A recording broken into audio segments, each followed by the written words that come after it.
The baby is in the car. The crying at night is too loud. With my husband's rough voice, the call was cut off. 3 months after giving birth, I was diagnosed with overwork and had to be hospitalized, leaving the baby in his care.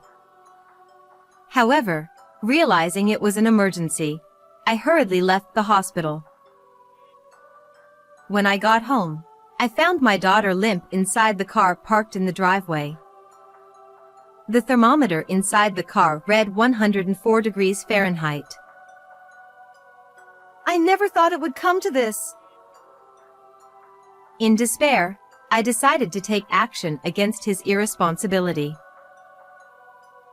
I married my husband, Daniel, who is 2 years older than me, when I was 25. We met at a group date, and I was attracted to his interesting conversation and considerate nature, which led to our relationship and eventual marriage. Even after getting married, he continued to treat me kindly. I loved Daniel and worked hard on cooking and cleaning to make him happy, and he reciprocated, making me very happy. However, about a year into our marriage, things started to go downhill.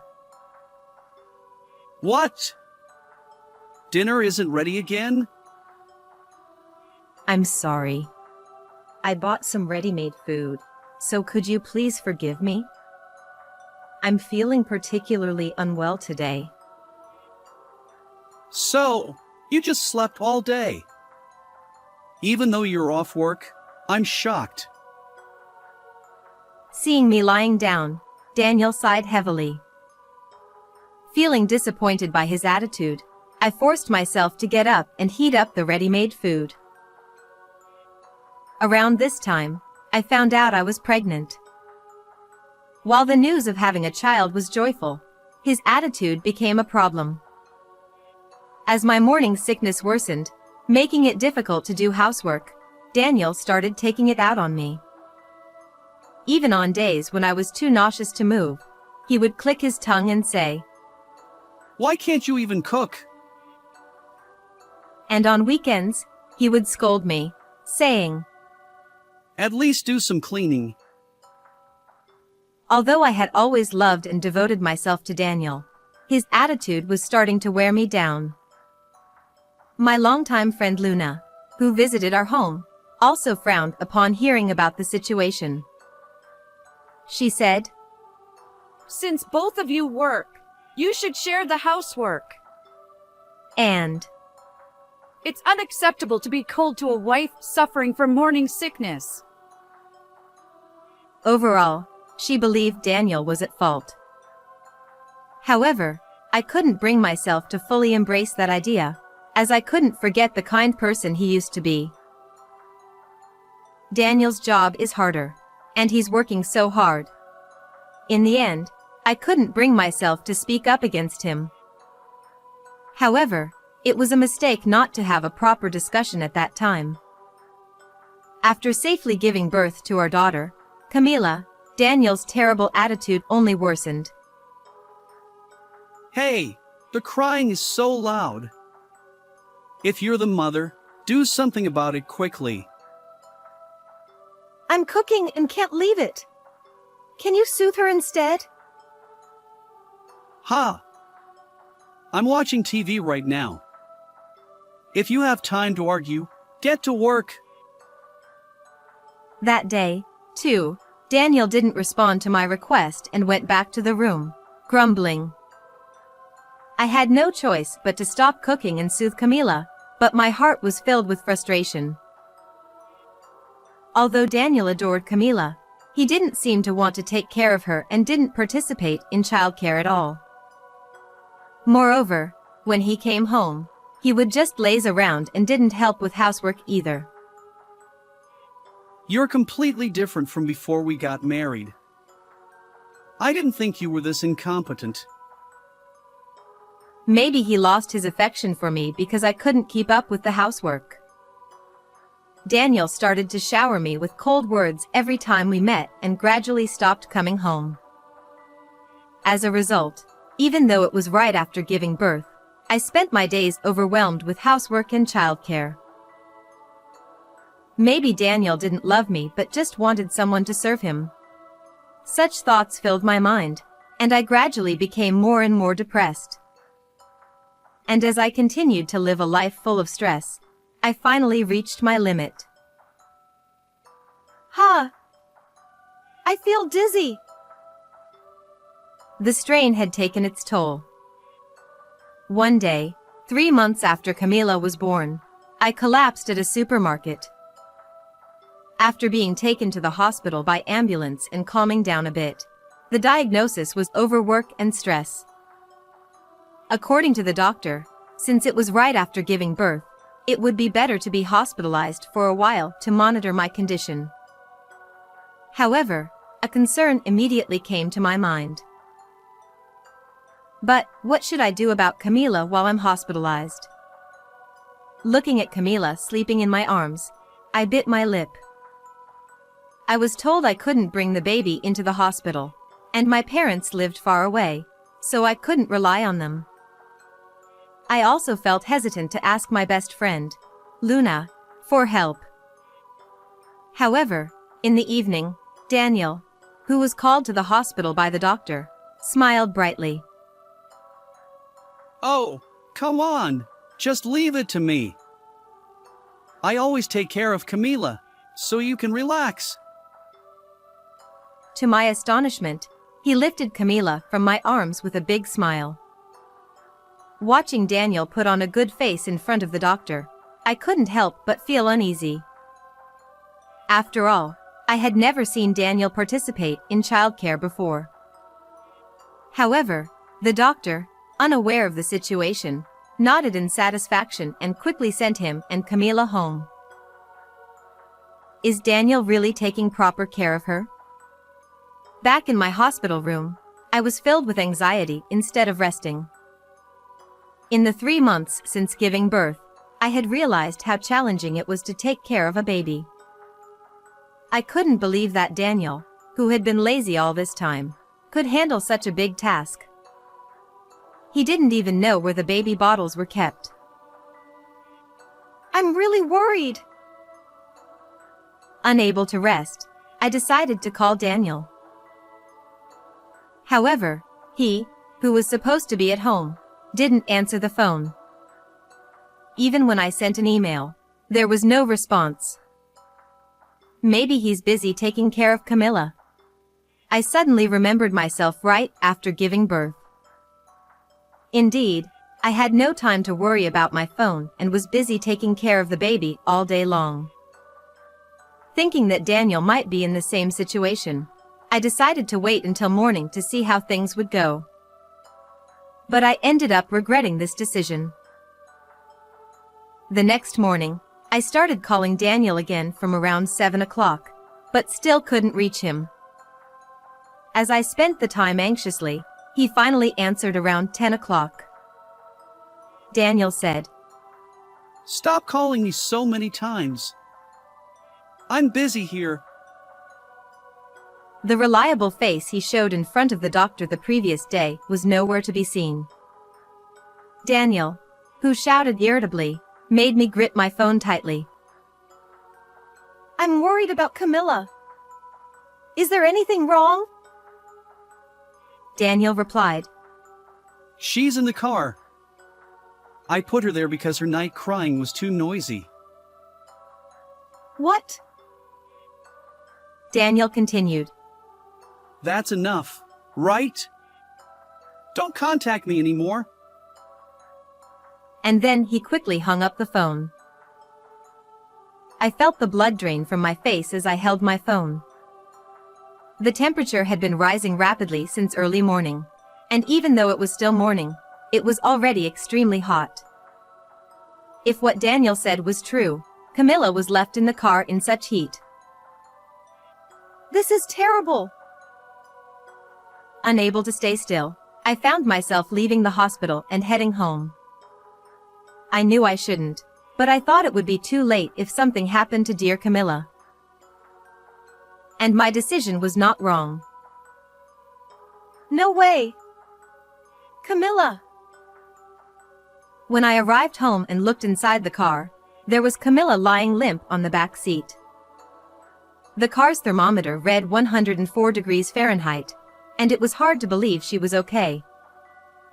After hurriedly calling an ambulance, I tried to get the car keys. However, no matter where I looked in the house, he was nowhere to be found. Unbelievably, Daniel had gone out somewhere, leaving Camilla behind. I can't believe this is happening. I clenched my fists and burst into tears. If I had insisted on being hospitalized with Camilla at that time, she wouldn't have been in danger. I thought that Daniel would somehow think about Camilla. I never imagined he would consider her so unimportant as to abandon her care. Coupled with the dissatisfaction I had been feeling, I finally exploded with anger towards Daniel at this moment. I will never forgive him for putting Camilla in danger. In the end, he didn't care about the family at all. And at that moment, to prove this fact, I received an email. What? This is... And seeing the content, I vowed to take revenge on Daniel. The next day, as I was sitting on the bed, trying to calm myself, the door to the hospital room opened early in the morning. Hey! Is it true? Looking up, I saw Daniel standing there with a frantic expression on his face. I quietly watched him, still seated. Oh, you came so early? Of course I did. I woke up to find Camilla gone, and then I got that email. The truth is, the night before, I had sent him an email after returning to the hospital. The content of the email was that Camilla had died. Daniel must have been extremely panicked when he saw my email and found Camilla missing from the car when he got home. As a result, he rushed to see me. That was a lie. Camilla is alive.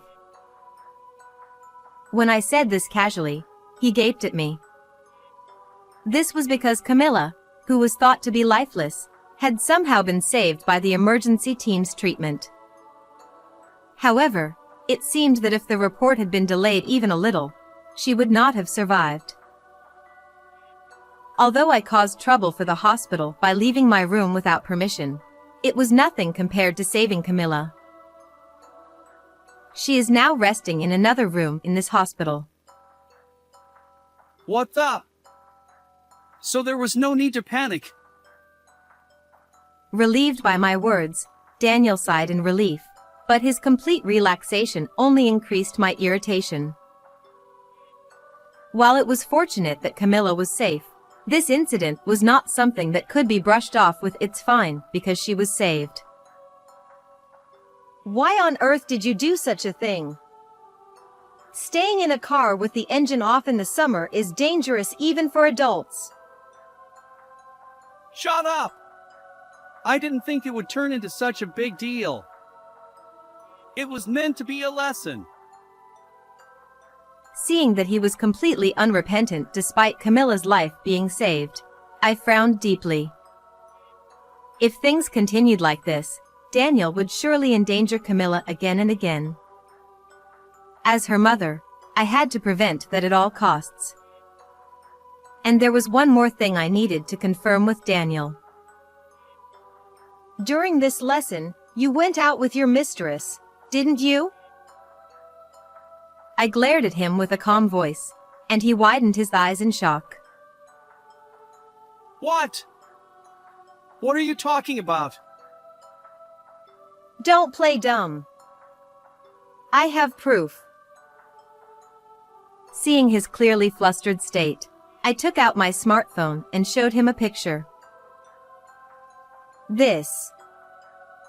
It's you, isn't it? It was a photo of Daniel entering a hotel with a woman. Actually, after discovering Camilla slumped in the car, I received an email from my friend Luna. She said she had accidentally spotted my Daniel walking with an unknown woman in the town at night. Knowing the situation between my husband and me, Luna was convinced it was an affair and followed them, taking decisive photos. She hesitated all night about whether to send them to me, but in the morning, she finally decided to send the email. This photo was apparently taken last night. It matches the time when Camilla was in the car, right? I questioned Daniel with a voice trembling with anger. In other words, after putting the crying Camilla in the car, he went to meet his mistress. The reason he hadn't come home since my pregnancy was probably because he was meeting her. Naturally, I was shocked by the affair. But more than that, I was furious that Daniel prioritized his mistress over Camilla. Camilla was supposed to be our irreplaceable treasure, who had finally been born.